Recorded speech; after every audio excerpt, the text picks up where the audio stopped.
بسم اللہ الرحمن الرحیم۔ سورة الکافرون۔ قل یا ایہا الکافرون لا اعبد ما تعبدون ولا انتم عابدون ما اعبد ولا انا عابد ما عبدتم ولا انتم عابدون ما اعبد لکم دینکم ولی دین۔ یہ صورت ابن اسحاق کی روایت ابن عباس سے یہ ہے کہ ولید بن مغیرہ اور عاص بن وائل اور اسود بن عبد المطلب اور ربیعہ بن خلف رسول اللہ صلی اللہ علیہ وسلم کے پاس آئے اور کہا کہ آؤ ہم آپس میں اس پر صلح کر لیں کہ ایک سال آپ ہمارے بتوں کی عبادت کیا کریں اور ایک سال ہم آپ کے معبود کی عبادت کریں۔ طبرانی کی روایت میں ہے کہ حضرت ابن عباس رضی اللہ عنہ سے یہ ہے کہ کفار مکہ نے اول تو باہمی مصالحت کے لیے رسول اللہ صلی اللہ علیہ وسلم کے سامنے یہ صورت پیش کی کہ ہم آپ کو اتنا مال دیتے ہیں کہ آپ سارے مکہ میں سب سے زیادہ مالدار ہو جائیں اور جس عورت سے آپ چاہیں آپ کا نکاح کر دیں، آپ صرف اتنا کریں کہ ہمارے معبودوں کو برا نہ کہا کریں، اور اگر آپ یہ بھی نہیں مانتے تو ایسا کریں ایک سال ہم آپ کے معبود کی عبادت کیا کریں اور ایک سال آپ ہمارے معبودوں کی عبادت کیا کریں۔ ابو صالح کی روایت میں ابن عباس رضی اللہ عنہ سے روایت ہے کہ مکہ کے کفار نے باہمی مصالحت کے لیے صورت پیش کی تھی کہ آپ ہمارے بتوں سے بعض کو صرف ہاتھ لگا دیں تو ہم آپ کی تصدیق کرنے لگیں گے۔ اس پر جبرائیل امین سورہ کافرون لے کر نازل ہوئے جس میں کفار کے اعمال سے برات اور خالص اللہ کی عبادت کا حکم دیا۔ شان نزول میں متعدد واقعات بیان ہوئے ہیں، ان میں کوئی تضاد نہیں، ہو سکتا ہے یہ واقعات سبھی پیش آئے ہوں، اور اس سب کے جواب یہ صورت نازل ہوئی ہے جس کا حاصل ایسی مصلحت سے رکنا ہے۔ اس کے فضائل ہیں کہ فضائل اور خواص۔ حضرت صدیقہ عائشہ رضی اللہ عنہ نے رسول اللہ صلی اللہ علیہ وسلم سے فرماتے ہوئے سنا کہ فجر کی سنت میں پڑھنے کے لیے دو صورتیں بہتر ہیں، سورہ کافرون اور سورہ اخلاص۔ ابن ہشام نے مظہری میں روایت کیا ہے اور ابن کثیر تفسیر ابن کثیر میں متعدد صحابہ سے منقول ہے، انہوں نے رسول اللہ صلی اللہ علیہ وسلم کو صبح کی سنتوں میں اور بعد مغرب کی سنتوں میں بکثرت یہ دو صورتیں پڑھتے ہوئے سنا ہے، سورہ کافرون اور سورہ اخلاص۔ بعض صحابہ نے رسول اللہ صلی اللہ علیہ وسلم سے عرض کیا کہ ہمیں کوئی دعا بتا دیجئے جو ہم سونے سے پہلے پڑھا کریں۔ آپ نے قل یا ایھا الکافرون پڑھنے کی تلقین فرمائی اور فرمایا کہ یہ شر سے برات ہے۔ ترمذی ابو داؤد نے اس روایت کو روایت کیا ہے، اور حضرت جبیر بن مطعم رضی اللہ عنہ فرماتے ہیں کہ رسول اللہ صلی اللہ علیہ وسلم نے ان سے فرمایا کہ کیا تم یہ چاہتے ہو کہ جب سفر میں جاؤ تو وہاں تم اپنے سب رفقا سے زیادہ خوشحال بامراد رہو اور تمہارا سارا سامان زیادہ ہو جائے؟ انہوں نے عرض کیا کہ یا رسول اللہ بے شک میں ایسا چاہتا ہوں۔ آپ نے فرمایا آخر قرآن کی 5 صورتیں سورہ کافرون، سورہ نصر، سورہ اخلاص، سورہ فلق اور سورہ ناس پڑھا کرو اور ہر صورت کو بسم اللہ سے شروع کرو اور بسم اللہ ہی پر ختم کرو، یعنی 6 بسم اللہ، 5 صورتیں 6 بسم اللہ یہ پڑھا کرو۔ جو جماعت میں جاتے اکثر اس کی تلقین کی جاتی ہے اور پڑھا جاتا ہے۔ حضرت جبیر رضی اللہ عنہ فرماتے ہیں کہ اس وقت میرا حال یہ تھا کہ سفر میں اپنے دوسرے ساتھیوں کے بالمقابل قلیل الزاد، یعنی سامان بہت کم ہوا کرتا تھا، خستہ حال ہوتا تھا۔ جب سے رسول اللہ صلی اللہ علیہ وسلم کی اس تعلیم پر عمل کیا میں سب سے بہتر حال میں رہنے لگا۔ اور حضرت علی رضی اللہ عنہ سے روایت ہے کہ ایک مرتبہ نبی کریم صلی اللہ علیہ وسلم کو بچھو نے کاٹ لیا تو آپ صلی اللہ علیہ وسلم نے پانی اور نمک منگایا اور یہ پانی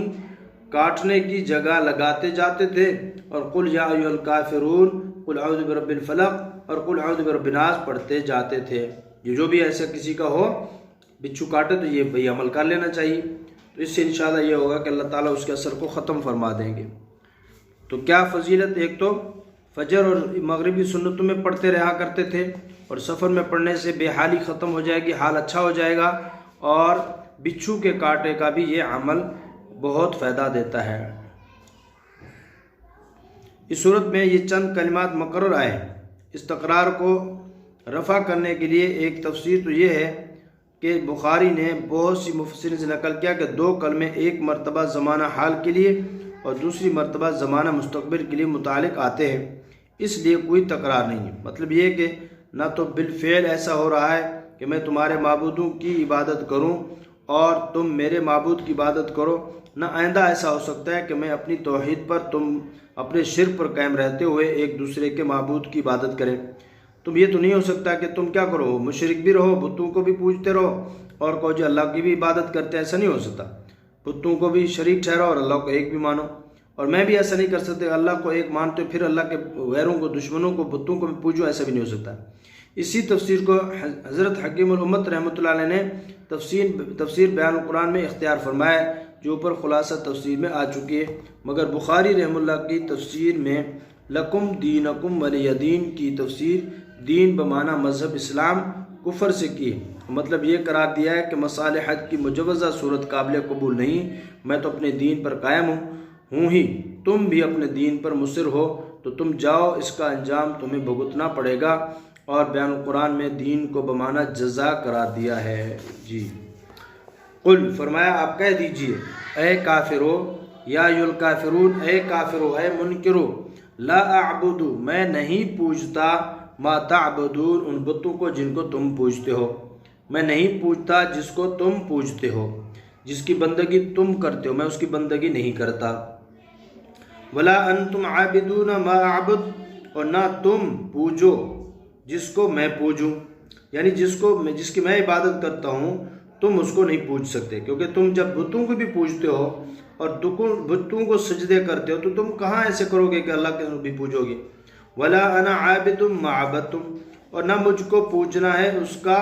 جس کو تم نے پوجا، یعنی ایک تو ہے کہ اب میں نہیں پوجوں گا، اب میں عبادت نہیں کروں گا، بندگی نہیں کروں گا جس کی تم کرتے ہو، اور آئندہ بھی میں پوجنے والا نہیں ہوں جس کو تم پوجتے ہو۔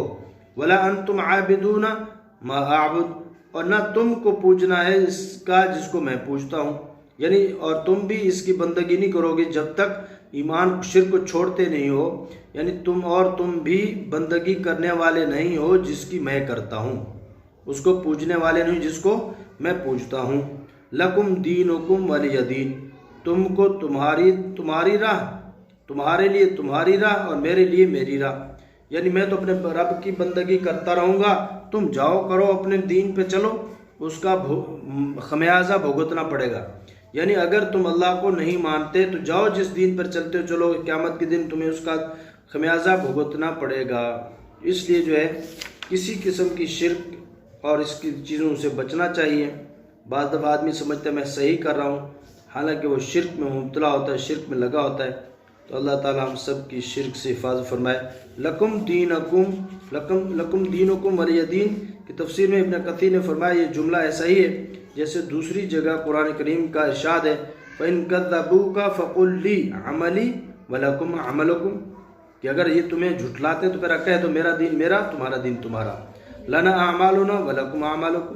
ہمارے لیے ہمارے اعمال، تمہارے لیے تمہارے اعمال۔ اس کا مطلب یہ نہیں ہے کہ تم جو کرو ٹھیک کر رہے ہو، ہم تمہاری بندگی کرنے والے نہیں ہیں، ہم تمہاری بات ماننے والے نہیں ہیں، ہم وہ اعمال نہیں کرتے جو تم کر رہے ہو۔ اگر تمہیں ہماری بات ماننی ہے اور کفر اور شرک چھوڑ دینا ہے، اللہ کی طرف آنا ہے تو ٹھیک ہے، نہیں آنا تو پھر جاؤ جو کچھ کرنا ہے تم کرو۔ بعض مفسرین نے ایک تیسری تفسیر یہ اختیار کی کہ صرف ما دونوں جگہ موصولہ ہی ہے اور حال استقبال کا بھی فرق نہیں، بلکہ یہ دو جملے فی الواقع مقرر لائے گئے ہیں، مگر ہر تکرار برا نہیں ہوتا، یعنی ہر جگہ دو دفعہ آئے تو برا نہیں ہوتا، جیسے اللہ پاک نے آگے فرمایا دوسری صورت میں فَإِنَّ مَعَ الْعُسْرِ يُسْرًا إِنَّ مَعَ الْعُسْرِ يُسْرًا، یہاں بھی تکرار ہے۔ سمجھ آ رہے کہ وہاں انہوں نے دو دفعہ کیوں تکرار ہے، تو کہا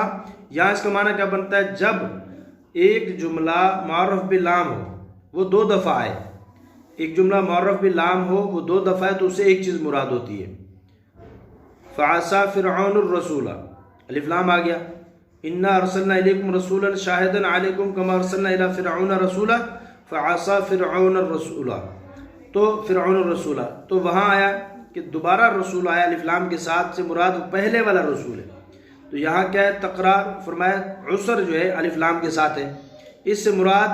دوسرا عسر جو سے بھی مراد ایک ہی مشکل ہے، اور یسرن یہ تکرار کے ساتھ ہے یعنی نکرہ ہے، دو دفعہ ہے، تو گویا اس سے دو آسانیاں مراد ہیں،